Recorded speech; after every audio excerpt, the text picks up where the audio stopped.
João Batista desempenhou o papel de profeta que desbravou o caminho para a chegada do ministério de Jesus, destacando-se como o último entre todos aqueles que anteciparam a vinda do Messias.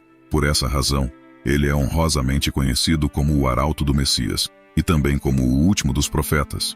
João Batista veio ao mundo entre os anos 7 e 4 antes do nascimento de Cristo, embora seja importante esclarecer que sua data de nascimento não o separa significativamente do nascimento de Jesus, já que a diferença entre eles se limitava a apenas alguns meses.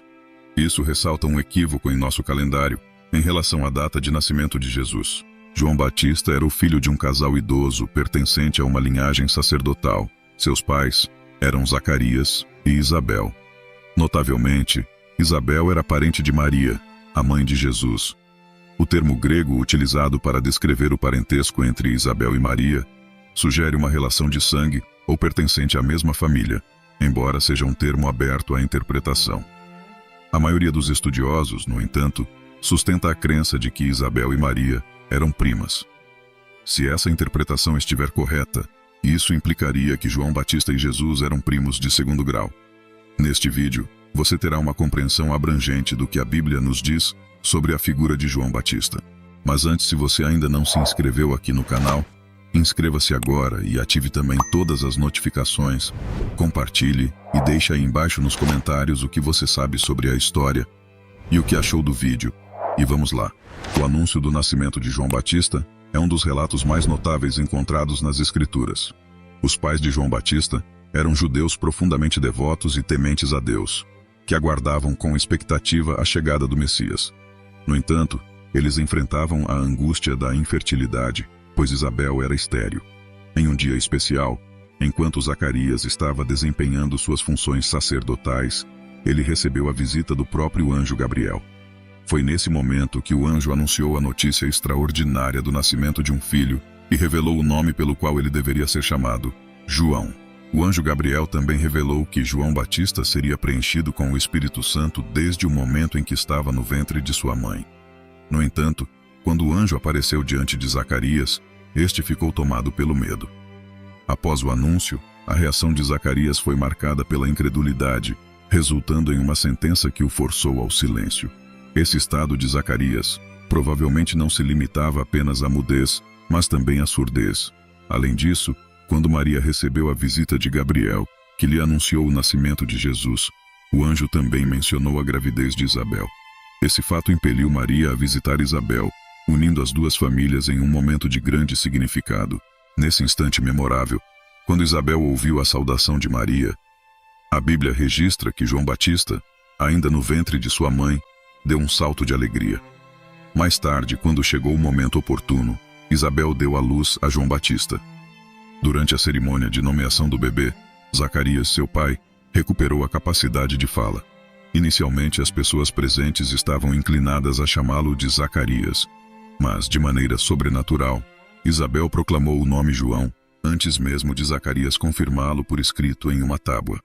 Isso ressaltou a vontade divina e a importância do nome dado ao filho. Todos esses eventos provocaram um grande temor entre o povo, a ponto de se espalhar por todas as montanhas da Judéia as notícias relacionadas ao nascimento de João Batista. Como resultado, as pessoas em toda a região estavam repletas de curiosidade e especulavam a respeito da identidade e do significado daquele menino. Segundo as Escrituras, João Batista cresceu no deserto da Judéia e recebeu o chamado para iniciar seu ministério profético. Alguns estudiosos levantaram a possibilidade de que, durante seus anos de formação, João Batista poderia ter tido contato com os essênios. Os essênios eram um grupo judaico separatista conhecido por sua estrita observância da lei. Geralmente, eles viviam em comunidades isoladas no deserto.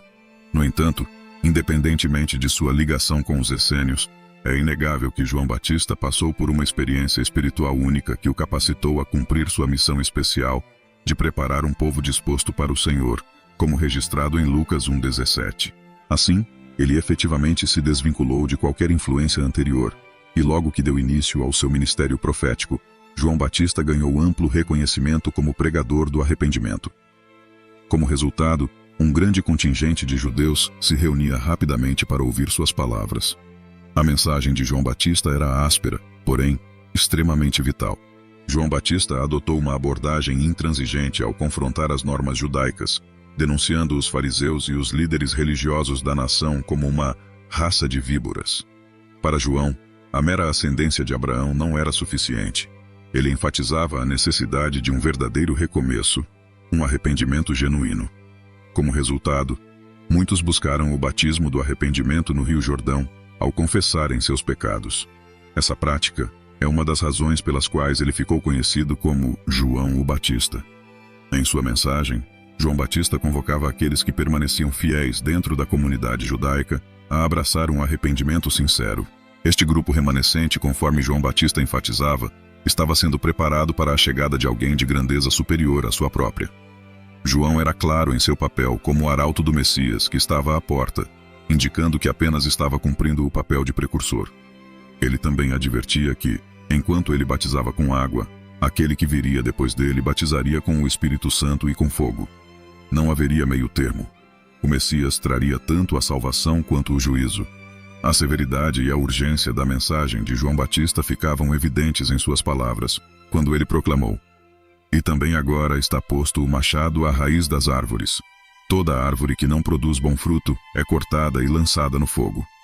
Essa mensagem de João Batista estava perfeitamente alinhada com a missão que Deus lhe designou, preparando o caminho para aquele que traria a purificação e separaria o trigo do joio com uma pá em sua mão, reunindo o trigo no celeiro e queimando a palha com fogo inextinguível.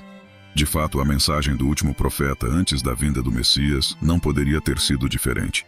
João Batista exerceu seu ministério no deserto da Judéia, perto de Samaria, possivelmente durante um período de atuação relativamente curto, mas intensamente impactante. Nos seus últimos anos, João Batista residiu na região de Pérea, que fazia parte da tetrarquia de Herodes Antipas. Durante esse período, ele ganhou seguidores fiéis, nos quais ensinava regras práticas e objetivas de caridade e justiça. É importante notar que Jesus, nosso Senhor, estava entre aqueles que receberam o batismo de João. A Bíblia relata que foi Jesus quem procurou João para ser batizado, e João, inicialmente, demonstrou relutância, considerando-se indigno de realizar essa tarefa tão nobre. No momento do batismo de Jesus, João Batista reconheceu com clareza que Jesus era aquele de quem ele havia anunciado em suas pregações. Nesse exato momento, de maneira sobrenatural, o Espírito Santo desceu sobre Jesus, e uma voz celestial ressoou dos céus proclamando: "Tu és o meu Filho amado em quem me comprazo." Essa foi uma confirmação divina da identidade e da missão de Jesus. A personalidade de João Batista sempre intrigou as pessoas.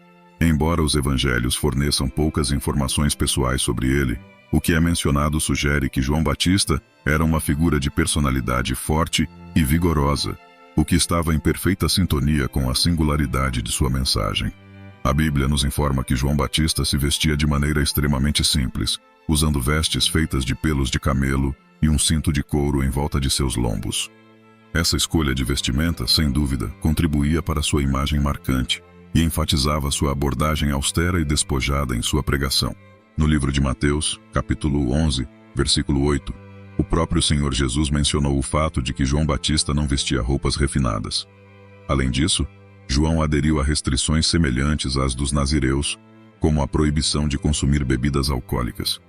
Esses detalhes têm levado muitos estudiosos a considerarem a possibilidade de que João Batista era, de fato, um tipo de nazireu vitalício.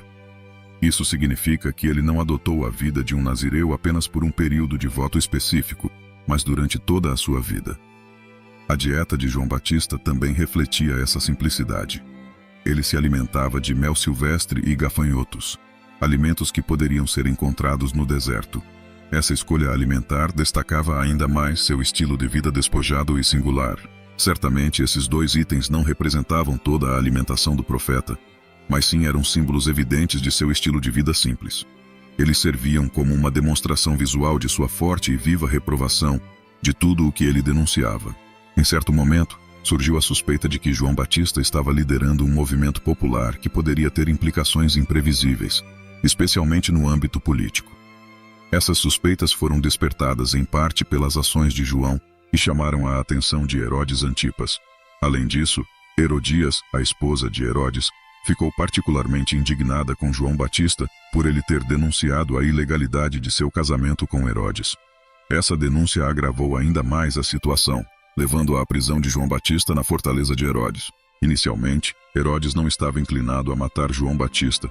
No entanto, em um momento delicado, Herodes Antipas fez um juramento à filha de Herodias e, por conta desse juramento, viu-se obrigado a entregar a cabeça de João Batista como recompensa.